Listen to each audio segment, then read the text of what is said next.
What's going on, everyone? Welcome back to Finance with Parks. One of the first videos I ever posted on this channel was about the popular CNBC show Shark Tank, where I talked about valuations and how they are calculated. So I've decided to do a more in-depth video this time around.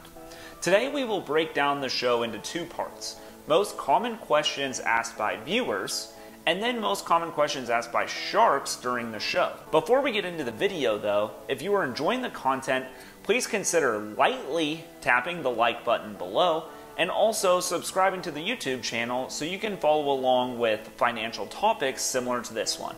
Alright, with that, let's enter the Shark Tank and jump into the video. One of the first questions I had after watching the show was, of course, who is the richest shark? And how did they make all of their fortunes? First, the richest shark by a landslide is Mark Cuban, which as of this February 21 screenshot was an insane $4.2 billion. Mark is probably most famous as the owner of the Dallas Mavericks NBA team, which he purchased in 1999.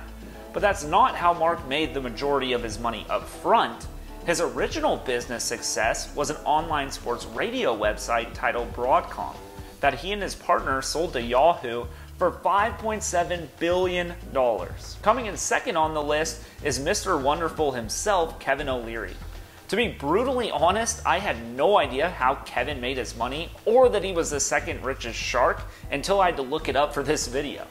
Kevin couldn't care less though, I'm sure. As of 2021, his net worth is estimated north of $400 million, landing him number 2 on this list. The majority of Kevin's fortune and business success began when he sold the learning company to Mattel in 1999 for $4.2 billion, coincidentally the exact same year as Mark's big sale. Kevin is known on the show for his more creative offers, oftentimes asking for royalty fees instead of equity, which we will break down later in this video. Third on our list is Daymond John, who enters the Shark Tank with a stout $350 million net worth. Daymond found most of his success in the fashion industry, notably with his clothing line FUBU. John has an inspiring story as he started the business out of his mother's house as a young man. While working at Red Lobster, taught himself to sew what started with hats and t-shirts. Fourth on our list is Robert Herjavec with a very respectable net worth of $200 million. Robert had his major business success in the software industry and was the founder of Brack Systems, which he sold to AT&T for $30 million. Fifth on our list is Lori Greiner, often referred to as the Queen of QVC, has a net worth somewhere around $150 million as estimated at the start of 21. Lori is one of the nicer sharks on the show, and a lot of her investments from Shark Tank have actually been large contributors to her growing net worth. Scrub Daddy, often deemed the most successful Shark Tank investment, as well as the Simply Fit board, have prospered after reaching deals with Lori on the show. The final shark as it comes to net worth rankings is Barbara Corcoran, whose net worth is estimated north of $100 million. Barbara often is referred to as the Queen of New York real estate. Her NYC real estate firm is called the Corcoran Group. She sold the firm to National Realty Trust in 2001 for $66 million. Now that we all feel a lot poorer, let's talk through some of the questions that will help you understand terms of the show. First, I think by far the most important thing to understand is how to calculate company valuations based on the relationship between cash and percent ownership. Business owners on Shark Tank come on the show looking for a cash investment.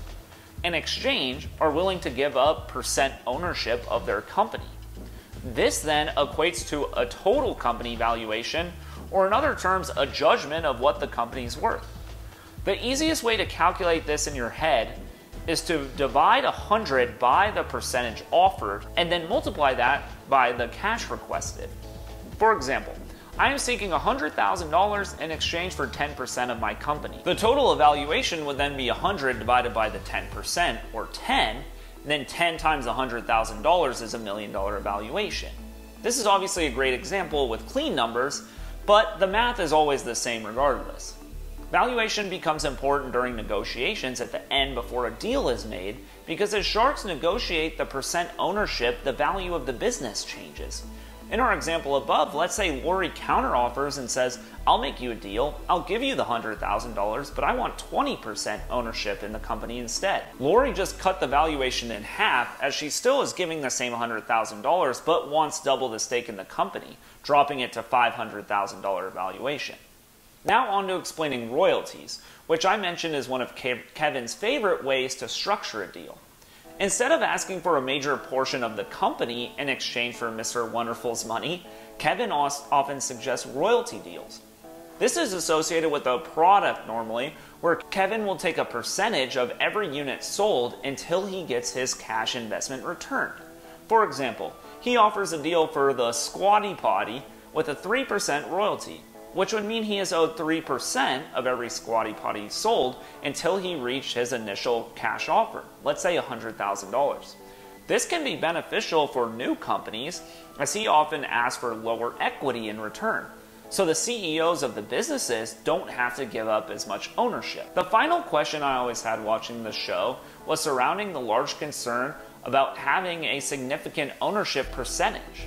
I'm sure everyone can remember the times people used to ask for $200,000 in exchange for 5% in the company. Keep in mind, the Sharks all have multiple investments and very limited time. Mark is very outspoken about wanting to have skin in the game, which is basically short for, you won't get any of my time if I only own 5% of the company. Oftentimes, the Sharks may be more willing to give up more of their cash to own a larger portion of the business. Again, back to adjusting valuations, but making sure it is worth their time and effort. Alright, if you're still with me, I commend you. Hopefully that answers some common questions that will just help you follow the show a little more closely. This final portion is more centered around most common questions Sharks ask the respective business owners as they try to decide if the investment is worthwhile or not. Question number 1. Most obvious, and by a landslide, what are your sales? Now keep in mind there are some episodes that include companies that would be considered pre-revenue, which means they haven't made a single sale yet.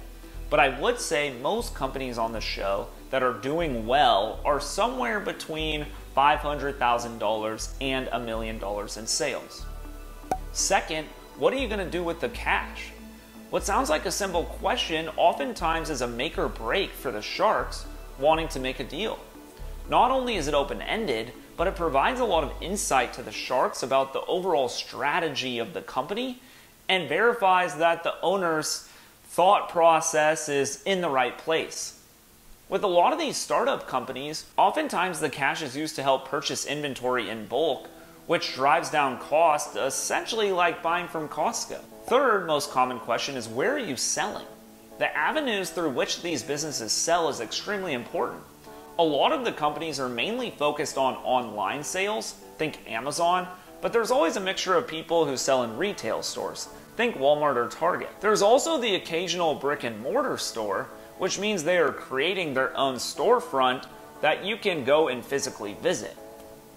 Beyond those, I'm sure cash flow is often an asked question, but they don't show that in the recording of the shows very often. There then probably becomes a 10-way tie on the next question, depending on the type of business the person is in. Feel free to post below in the comment section your favorite question from the Sharks and how you would best answer it if you were a company owner. So that's all I had for you in the video. If you enjoyed this content, again, if you could like the video and subscribe to the channel down below, that would be absolutely appreciated. Thanks again for watching, and remember, finance is fun. See ya.